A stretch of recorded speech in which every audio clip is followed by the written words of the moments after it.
ನೀವು ತಿಂಗಳಿಗೆ ಕೇವಲ 10,000 ರೂಪಾಯಿಂದ 20,000 ರೂಪಾಯಿವರೆಗೆ ಹಣ ಸಂಪಾದಿಸ್ತಿದ್ರೆ ಮತ್ತು ನನ್ನ ಸ್ಯಾಲ್ರಿ ತುಂಬಾ ಚಿಕ್ಕದಿದೆ, ಇನ್ವೆಸ್ಟಿಂಗ್ ಸ್ಟಾರ್ಟ್ ಮಾಡಕ್ ಆಗಲ್ಲ ಅಂತ ನೀವು ಅನ್ಕೋತಿದ್ರೆ ದೋಸ್ತ್, ಈ ವಿಡಿಯೋ ನಿನ್ಗೋಸ್ಕರನೇ ಇದೆ. ಯಾಕಂದ್ರೆ ಸತ್ಯ ಏನಂದ್ರೆ ಇನ್ವೆಸ್ಟಿಂಗ್ ಅನ್ನೋದು ನೀವು ಎಷ್ಟು ಹಣ ಸಂಪಾದಿಸ್ತೀರಾ ಅನ್ನೋದ್ರ ಮೇಲೆ ಡಿಪೆಂಡ್ ಆಗಿರಲ್ಲ, ಬದಲಿಗೆ ನೀವು ಎಷ್ಟು ಬೇಗ ಒಳ್ಳೆ ಹ್ಯಾಬಿಟ್ಸ್ ಡೆವಲಪ್ ಮಾಡ್ಕೋತೀರಾ ಅನ್ನೋದ್ರ ಮೇಲೆ ಡಿಪೆಂಡ್ ಆಗಿರುತ್ತೆ. ತುಂಬಾನೇ ಚಿಕ್ಕ ಇನ್ಕಮ್ ಇದ್ರೂ ಕೂಡ ನೀವು ರೈಟ್ ಸ್ಟ್ರಾಟಜಿ ಫಾಲೋ ಮಾಡಿದ್ರೆ ಸ್ಟೆಪ್ ಬೈ ಸ್ಟೆಪ್ ಆಗಿ ಸೇವಿಂಗ್ಸ್, ಇನ್ವೆಸ್ಟ್ಮೆಂಟ್ಸ್ ಮತ್ತು ಫೈನಾನ್ಷಿಯಲ್ ಸೆಕ್ಯೂರಿಟಿ ಬಿಲ್ಡ್ ಮಾಡಬಹುದು. ಮತ್ತು ಈ ವಿಡಿಯೋದಲ್ಲಿ ಕೇವಲ 10,000 ರೂಪಾಯಿಂದ 20,000 ರೂಪಾಯಿ ಇನ್ಕಮ್ ಇರುವವರು ಯಾರು ಬೇಕಾದ್ರೂ ಫಾಲೋ ಮಾಡಬಹುದಾದ ಸಿಂಪಲ್ ಸಿಸ್ಟಮ್ ನಾನು ನಿಮ್ಗೆ ತೋರಿಸ್ತೀನಿ. So hello everyone, welcome back to the channel. ಈ ಚಾನಲ್ ಅಲ್ಲಿ ನಾನು personal finance, smart money habits ಮತ್ತು ಯಾರು ಬೇಕಾದ್ರೂ ಸುಲಭವಾಗಿ ಫಾಲೋ ಮಾಡಬಹುದಾದ ಸಿಂಪಲ್ ಇನ್ವೆಸ್ಟಿಂಗ್ ಸ್ಟ್ರಾಟಜೀಸ್ ಬಗ್ಗೆ ಮಾತಾಡ್ತಾ ಇರ್ತೀನಿ.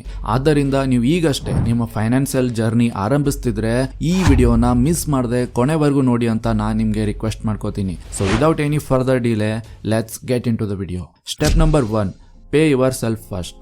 ಜನರು ಮಾಡುವ ಬಿಗ್ಗೆಸ್ಟ್ ಫೈನಾನ್ಷಿಯಲ್ ಮಿಸ್ಟೇಕ್ಸ್ ಗಳಲ್ಲಿ ಒಂದೇನ್ ಗೊತ್ತಾ?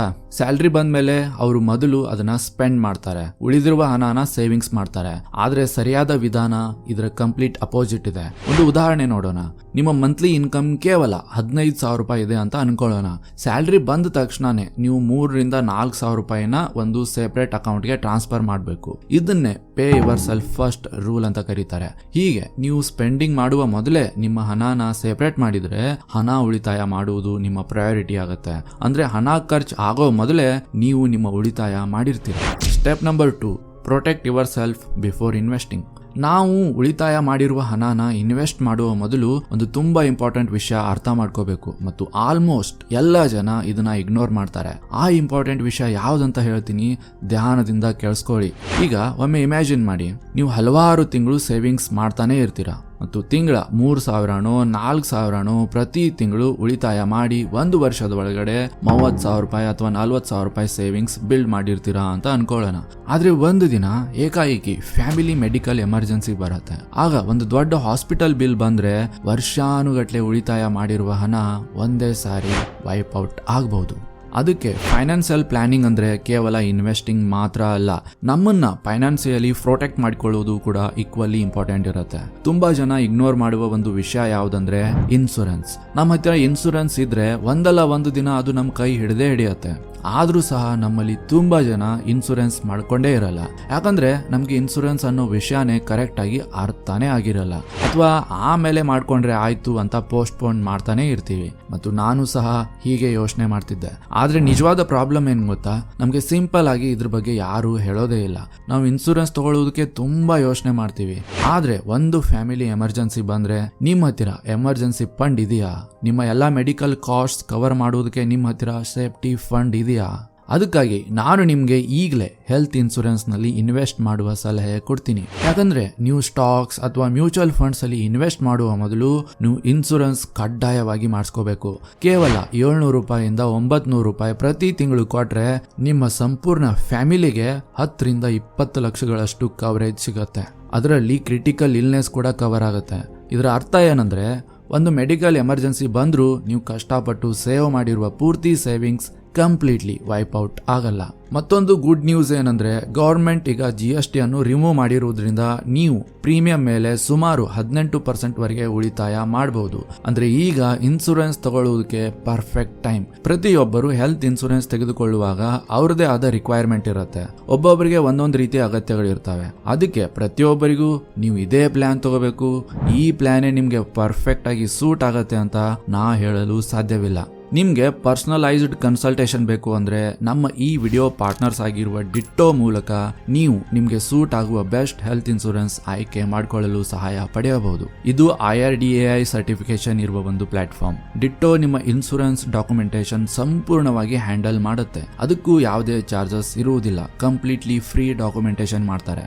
ಜೊತೆಗೆ ನಿಮ್ಗೆ ಯಾವಾಗಾದ್ರೂ ಇನ್ಸೂರೆನ್ಸ್ ಕ್ಲೈಮ್ ಮಾಡುವ ಪರಿಸ್ಥಿತಿ ಬಂದ್ರೆ ಆ ಕ್ಲೈಮ್ ಪ್ರೋಸೆಸ್ ಮತ್ತು ಸೆಟಲ್ಮೆಂಟ್ ಪ್ರೋಸೆಸ್ ಅನ್ನು ಡಿಟ್ಟೋ ಟೀಮ್ ಹ್ಯಾಂಡಲ್ ಮಾಡುವುದಕ್ಕೆ ಹೆಲ್ಪ್ ಮಾಡ್ತಾರೆ. ಮತ್ತೊಂದು ಇಂಪಾರ್ಟೆಂಟ್ ವಿಷಯ ಏನಂದ್ರೆ ಬೇರೆ ಪ್ಲಾಟ್ಫಾರ್ಮ್ಸ್ ನಲ್ಲಿ ನೀವು ಫೋನ್ ನಂಬರ್ ಹಾಕಿದ ತಕ್ಷಣ ಬ್ಯಾಕ್ ಟು ಬ್ಯಾಕ್ ಕಾಲ್ಸ್ ಬರ್ತಾನೆ ಇರ್ತವೆ.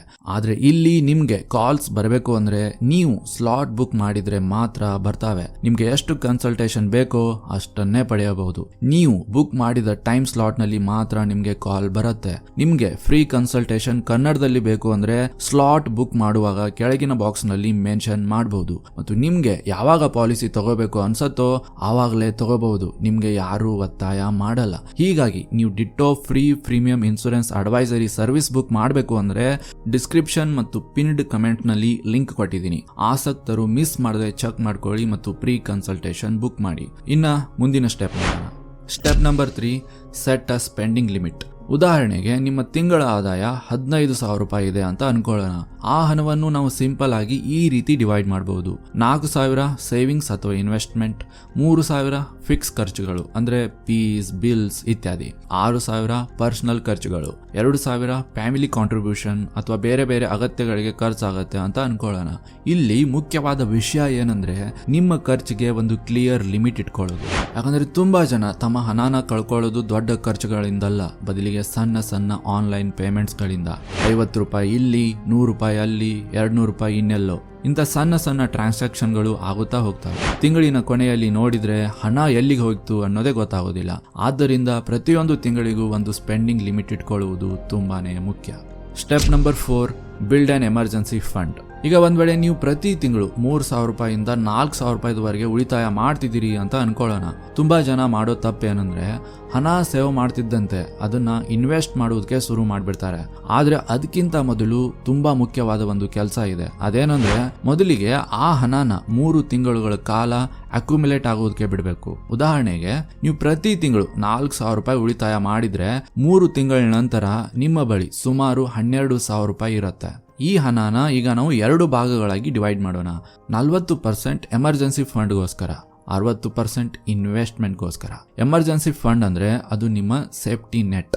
ಅದು ಯಾವಾಗಲೂ ನಿಮ್ಮ ಬ್ಯಾಂಕ್ ಅಕೌಂಟ್ ನಲ್ಲೇ ಇರಬೇಕು. ಯಾಕಂದ್ರೆ ಯಾವ್ದಾದ್ರು ಒಂದು ಅನ್ಎಕ್ಸ್ಪೆಕ್ಟೆಡ್ ಸಿಚುವೇಶನ್ ಬಂದಾಗ ನೀವು ಅದನ್ನ ತಕ್ಷಣ ಬಳಸ್ಕೊಳ್ಬಹುದು. Step number 5, where should you invest. ಒಂದ್ ವೇಳೆ ನಿಮ್ಮ ವಯಸ್ಸು 18ರಿಂದ 25 ವರ್ಷಗಳ ನಡುವೆ ಇದ್ರೆ ಇನ್ವೆಸ್ಟಿಂಗ್ ಶುರು ಮಾಡಲು ಅತ್ಯಂತ ಸರಳವಾದ ಆಯ್ಕೆ ಯಾವ್ದಂದ್ರೆ ಮ್ಯೂಚುವಲ್ ಫಂಡ್ಸ್. ಅದರಲ್ಲೂ ವಿಶೇಷವಾಗಿ ನಿಫ್ಟಿ 50 ಇಂಡೆಕ್ಸ್ ಫಂಡ್ಸ್. ಯಾಕಂದ್ರೆ ನಿಮ್ಮ ಹಣ ಭಾರತದ ಟಾಪ್ 50 ಬಿಗ್ಗೆಸ್ಟ್ ಕಂಪನೀಸ್ ಗಳಲ್ಲಿ ಇನ್ವೆಸ್ಟ್ ಆಗುತ್ತೆ. ಹೀಗಾಗಿ ಒಂದೇ ಕಂಪನಿ ಮೇಲೆ ರಿಸ್ಕ್ ಇರೋದಿಲ್ಲ.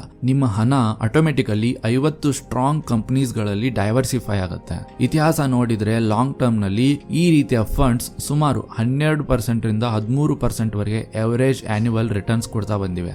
ಆದ್ದರಿಂದ ನೀವು ಒಂದು ಸಿಂಪಲ್ ಸ್ಟ್ರಾಟಜಿ ಫಾಲೋ ಮಾಡಬಹುದು. ಪ್ರತಿ 3 ತಿಂಗಳುಗಳಿಗೆ ನೀವು ಉಳಿತಾಯ ಮಾಡಿರುವ ಹಣದಲ್ಲಿ 60% ಅಮೌಂಟ್ ನ ಒಂದು ನಿಫ್ಟಿ 50 ಇಂಡೆಕ್ಸ್ ಫಂಡ್ಸ್ ನಲ್ಲಿ ಇನ್ವೆಸ್ಟ್ ಮಾಡಬಹುದು.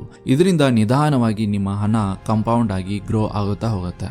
Step number 6, focus on the habit. Personal finance ನಲ್ಲಿ ಅತ್ಯಂತ ಮುಖ್ಯವಾದದ್ದು ನೀವು ಎಷ್ಟು ಹಣ ಇನ್ವೆಸ್ಟ್ ಮಾಡ್ತೀರಾ ಅನ್ನೋದಲ್ಲ, ಬದಲಿಗೆ ಮುಖ್ಯವಾದದ್ದು ಏನಂದ್ರೆ ಕನ್ಸಿಸ್ಟೆಂಟ್ಲಿ ಇನ್ವೆಸ್ಟಿಂಗ್ ಮಾಡುವ ಹ್ಯಾಬಿಟ್. ಅದಕ್ಕೆ ನೀವು 3 ಇನ್ವೆಸ್ಟಿಂಗ್ ಹ್ಯಾಬಿಟ್ ಡೆವಲಪ್ ಮಾಡ್ಕೋಬೇಕು. ಅವ್ಯಾವಂದ್ರೆ ಮೊದಲು ಉಳಿತಾಯ ಮಾಡುವುದು, ಅನಗತ್ಯ ಎಕ್ಸ್ಪೆನ್ಸಸ್ ಕಡಿಮೆ ಮಾಡುವುದು, ನಿಯಮಿತವಾಗಿ ಇನ್ವೆಸ್ಟಿಂಗ್ ಮಾಡುವುದು.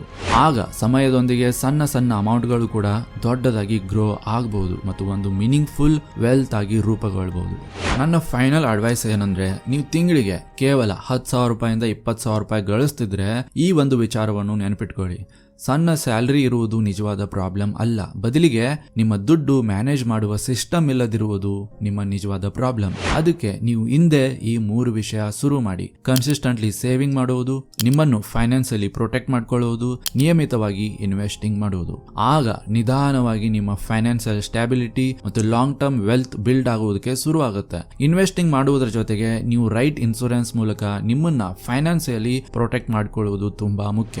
ಹೆಲ್ತ್ ಇನ್ಸೂರೆನ್ಸ್ ನ ಸಿಂಪಲ್ ಆಗಿ ಅಂಡರ್ಸ್ಟ್ಯಾಂಡ್ ಮಾಡ್ಕೊಳ್ಬೇಕು ಅಂದ್ರೆ ನೀವು ಡಿಟ್ಟೋ ಇನ್ಸೂರೆನ್ಸ್ ಅನ್ನು ಚೆಕ್ ಮಾಡಬಹುದು. ಲಿಂಕ್ ಡಿಸ್ಕ್ರಿಪ್ಷನ್ ನಲ್ಲಿ ಇದೆ. ನೀವು ಡಿಸ್ಕ್ರಿಪ್ಷನ್ ನಲ್ಲಿ ಇರುವ ಲಿಂಕ್ ಬಳಸಿ ಫ್ರೀ ಕನ್ಸಲ್ಟೇಷನ್ ಬುಕ್ ಮಾಡಬಹುದು. ಅದೇ ರೀತಿ ಫ್ಯೂಚರ್ ನಲ್ಲಿ ಕ್ಲೈಮ್ ಸೆಟಲ್ಮೆಂಟ್ ಪ್ರೋಸೆಸ್ ನಲ್ಲಿ ಕೂಡ ಅವರು ನಿಮ್ಗೆ ಹೆಲ್ಪ್ ಮಾಡ್ತಾರೆ. ಅದಕ್ಕೆ ಡಿಲೇ ಮಾಡದೆ ಈಗಲೇ ಚೆಕ್ ಮಾಡಿ. ಅಂಡ್ ವಿಡಿಯೋ ಇಷ್ಟ ಆಗಿದ್ರೆ ಲೈಕ್ ಮಾಡಿ, ಚಾನೆಲ್ ನ ಸಬ್ಸ್ಕ್ರೈಬ್ ಮಾಡ್ಕೊಳ್ಳಿ ಮತ್ತು ಬೆಲ್ ನೋಟಿಫಿಕೇಶನ್ ಆನ್ ಮಾಡ್ಕೊಳ್ಳಿ. ನಾನು ಮತ್ತೆ ನಿಮ್ಮನ್ನ ಮುಂದಿನ ವಿಡಿಯೋದಲ್ಲಿ ಭೇಟಿ ಆಗ್ತೀನಿ. ಅಲ್ಲಿವರೆಗೂ tata, bye bye, take care and finally thank you for watching.